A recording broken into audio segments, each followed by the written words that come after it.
Hi everyone, it's Holly and I'm here to talk about some of my 2022 anticipated releases. I just have a shelf on my Goodreads that I just added books to. So yeah, and some I don't know a ton about. Also, I think that there are series that I've been reading or I own, but I bought books this year. I think both Bridget Kemmerer and Margaret Rogerson have books coming out next year for series that started this year, but I have not, and by this year I mean 2021, I'm filming this in 2021, that I have not read yet. I actually haven't finished a book since October. I didn't put those on the shelf or in this video because I'm sure I will want to read those continuations, but you know, whatever, my arbitrary thing. Also, regular disclaimer, sort of, that The Bride Bet by Tessa Dare would be on this list if I knew it was coming out in 2022, but it keeps getting delayed, so I'm just no longer putting it on an anticipated releases video. So yes, a lot of these I think are continuations, but we shall see. So the first one it's called Restore Me. It's by JL, I don't know if it's Seegars or Seegars. I actually saw this on TikTok. So it was the author's TikTok. It sounded really interesting. And so I just added it to my shelf so I would remember to look for it. I think it's supposed to come out in January. I'll read you I know it sounds like I'm sick. I swear to God, it's allergies. It's awful. Anyways, I'll read you the description. There's no cover or anything. It says, Sloan Dominic Alexander is my late husband's best friend and the last man on earth that I should want. He's arrogant, dismissive, and up until recently has only ever used those dark eyes of his to look right through me. For the last 10 years, he's taken a sick pleasure in making me feel paper thin, like my entire existence is of no consequence to him at all. But now things are different. After one drunken night and a surprisingly sexy act of heroism, he started to be nice.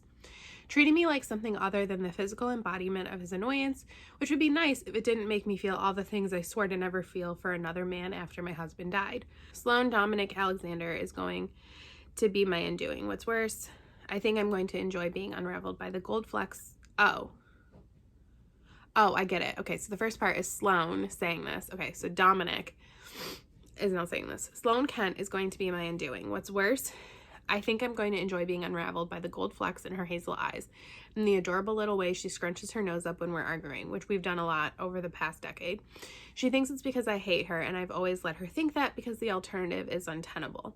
But something is changing between us, and I don't know how to stop myself from breaking every promise I've ever made to myself regarding my best friend's wife.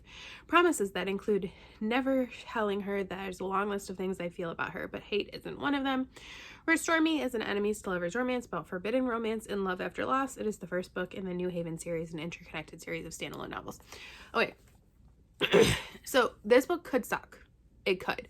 But I feel like it does have a lot of stuff I like in it. I like enemies to lovers. I do kind of like grieving romances. So I'm not super bully style, and so I'm afraid this might be like that. But I've read other books with this similar kind of tone or concept, and I've enjoyed them, so we'll see. Next is, I'm not going to read the descriptions for all of them. It's just some of them I feel like maybe you haven't heard of, so whatever. Next is Cohen by Katee Robert, which does not have a release date, I don't think, yet. But this is the next book in the Sabine Valley series by her. It's based on 7 brothers, 7 brides for 7 brothers. They are all poly romances. I've read Abel and Broderick, the first 2, and I've enjoyed them. I definitely want to read Cohen's story. Cohen is mentioned in The Beast in the Wicked Villain series, so I'm definitely excited for that. And I support Katee on Patreon, so I will get an audiobook version of that. Next is Misfits Like Us by Krista and Becca Ritchie. Am I behind on the Like Us series? Yes. I will read them in order. I will not skip Sully, Akara, and Banks' story, even though I'm kind of apprehensive to read them. I know. but I'm dying for Misfits Like Us because this is Luna and Donnelly's story, and I am obsessed with Luna and Donnelly. I'm so happy, and I get 2 books. So I don't know if their second book is supposed to come out in 2022 as well, but I'm very excited for their story. I don't care what it is, I will read it. Next is Home and Heist, which is the 3rd book in the Solving for Pi, Cletus and Jen Mysteries by Penny Reid. This also does not have a release date yet, but I am like trash for Cletus. He is my favorite Winston brother, and I really enjoyed the first 2 books, which were Engagement and Espionage and Marriage and Murder. So yes, I need more Cletus and Jen in my life. I would literally read about them doing nothing. I love them. Next is another Krista and Becca Ritchie book, which is Love and Other Cursed Things. This was originally supposed to come out in December, but it's now coming out in January. It's completely separate from their other books. It is, I think it's supposed to be, is it YA?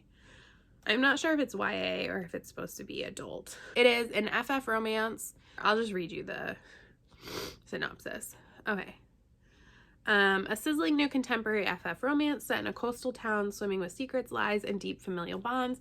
Never fall in love with a cursed town. Harbor to snap photos of the famous lighthouse, browse the museum of curses and curiosities, and claim their I survived the most cursed town in America pin.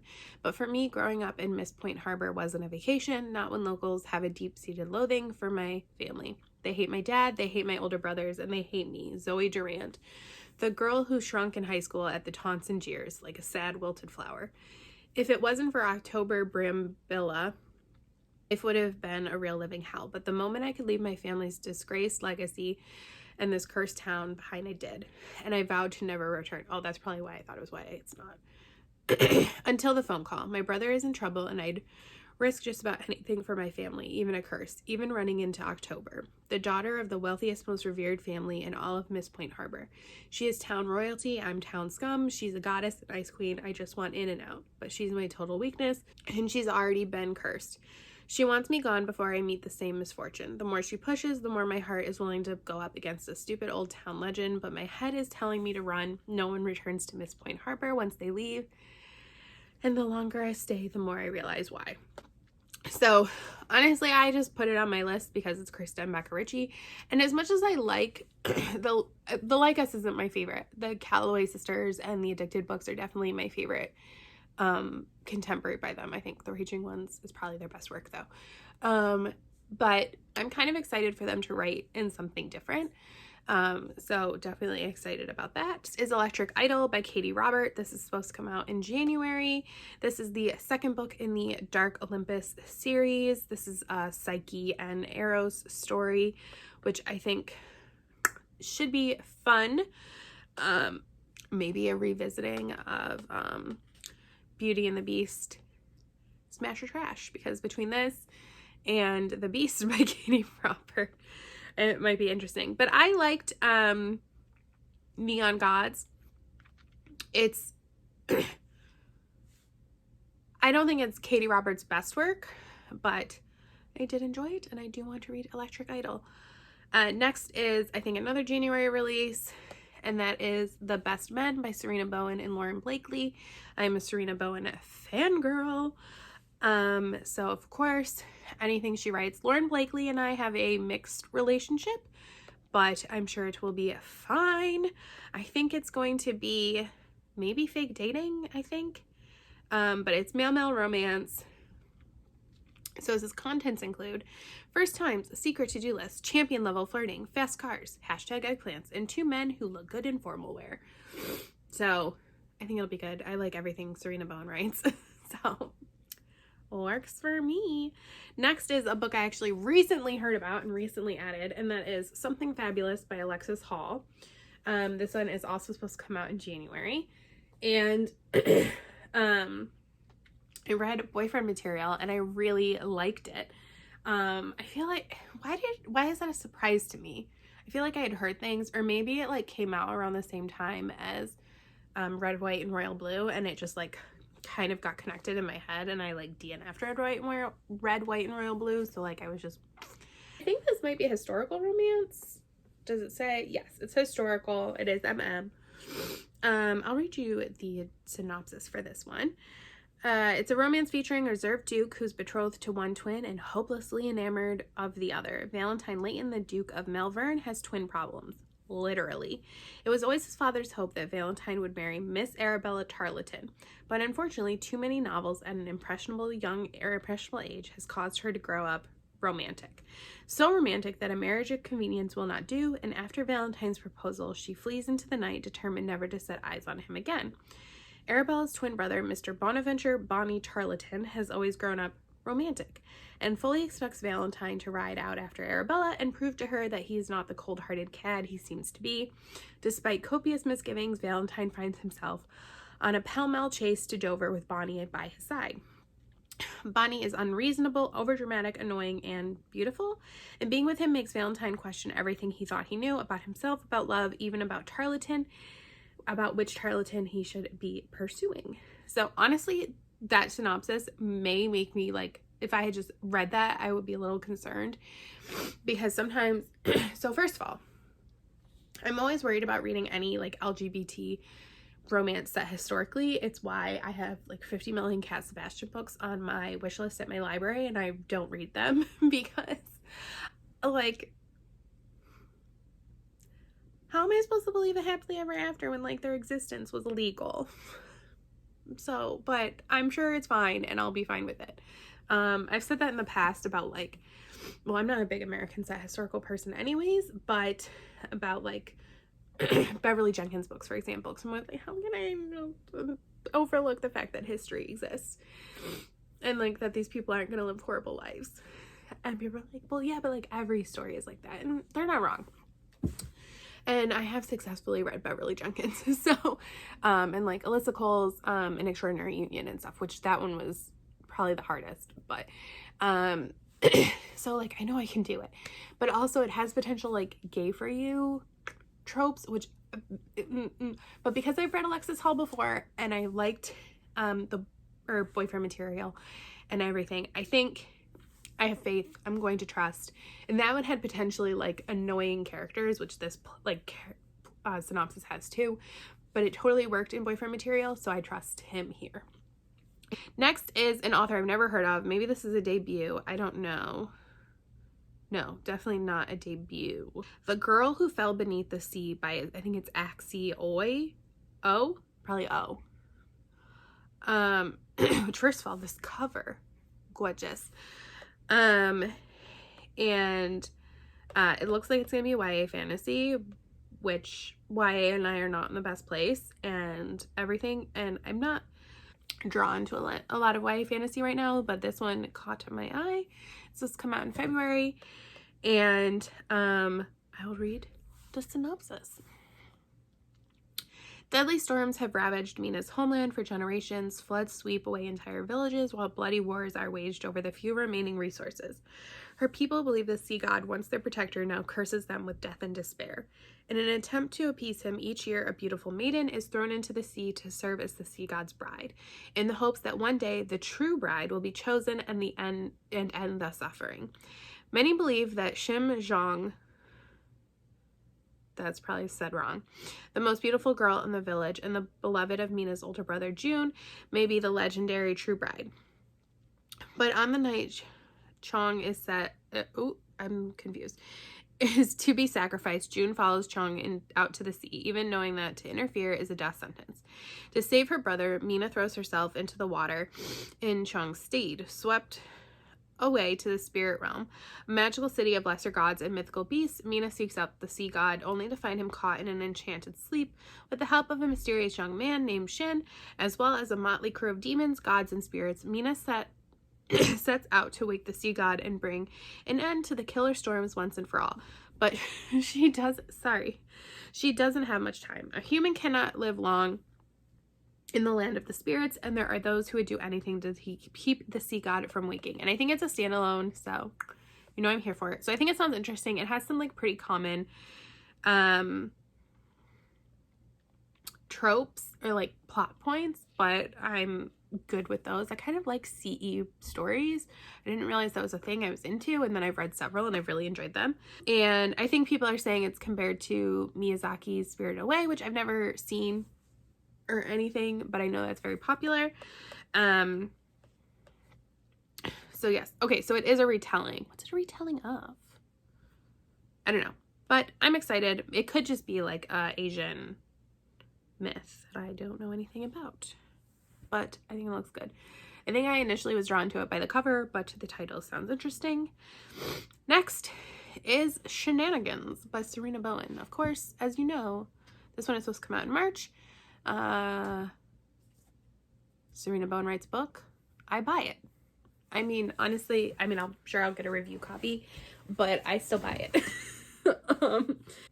This is, I believe, a like Las Vegas wedding story, and it is in like the Brooklyn Bruisers world, but I believe this is another one that is connected to the like Brooklyn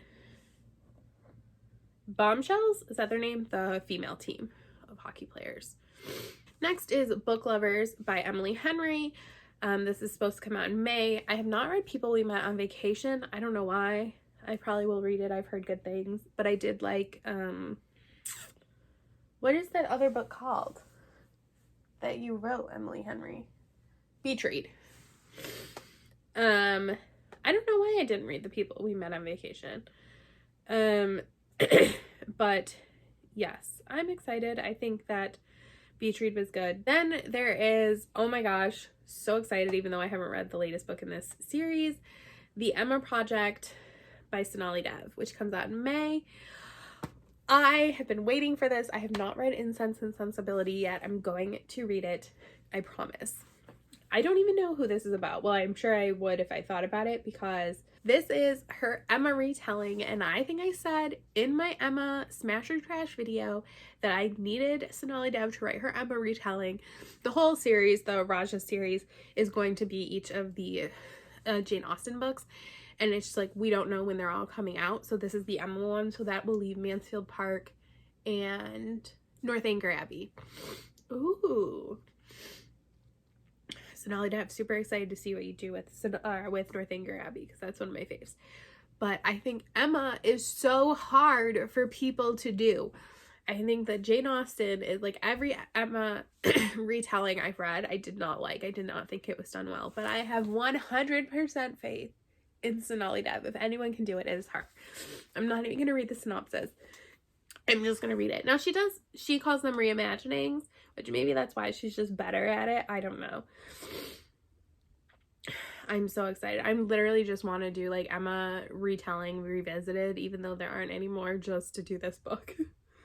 Next is Master of Iron by Tricia Levenseller. This is book 2 and I believe the final book in the Bladesmith duology. This comes out in July. I read Blade of Secrets this year. It was amazing, fantastic, 5 stars. I loved it. Tricia Levenseller is my crack. She writes books that work for me. Shadows Between Us was not my favorite. That one I think I gave 3 stars, but every other book she's written I have given 5 stars, and I need this sequel so much. Next is another Alexis Hall book. This one is supposed to come out in August, and this one is called Husband Material. So it is a sequel to a Boyfriend Material, and I am so excited for this. Do we need this? No. Am I gonna read it anyways? Yes. So excited. So it's just gonna be a sequel to that. I'm like generally a pretty big fan of like gratuitous money grabbing sequels for romances. If I like the couple, I'll read the book. So, and then the last one is expected to come out in August, and that is Heartbreaker by Sarah MacLean. This is the second book in her Hell's Bells series. I have not read Bombshell yet, but Sarah MacLean is one of those romance authors that if she writes a book, it goes on my anticipated releases book list, and I will buy it for sure. I'm sure more books will come out and be announced. I've been reading a lot more independent books, I feel like. So I'm sure Lauren Rowe will release some books and everything, and I just don't know release dates for those. But those are some of my anticipated releases for 2022.